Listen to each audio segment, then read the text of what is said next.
Medea negotiates with wind. Ice blooms lazily, across the dead face of a hollow astronaut. Medea pulls her sallow witch's dress around her. Clumsily, high wind howling, bitter is her bone with chill, with the kill of the morning's breakfast, rabbit, boar, deer, wild oxen. A dead astronaut, and across his hollow face, ice blooms lacily. Right September, in frost across the face of a window, pain flares through her body, expansive cloud, a shroud of black treadmills, each flare a bullet, a kinesis, a firing squad comprising compromising light. And then the night, at last herself sharing in emptiness an emptied sky.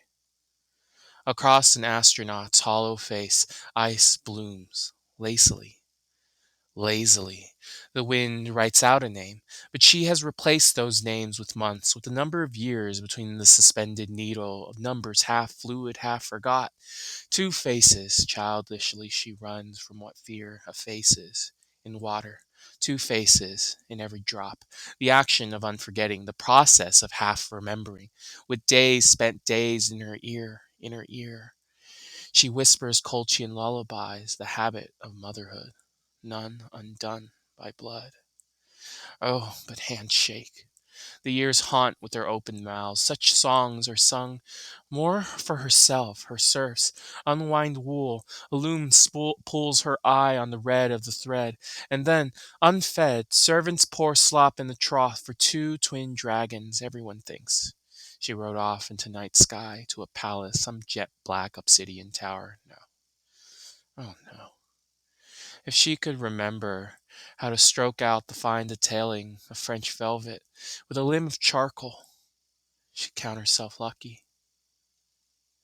In the wintered field where ice blooms, lacily, lazily, dead astronauts shatter their own faces with gloves soaked in salt-stunned dew. And as if it mattered, she no longer begs for a beginning, sorrows over tomorrow, beseeches beech trees, or talks about the way he walked over to her, the way the same name sounds over and over again. Don't bleed.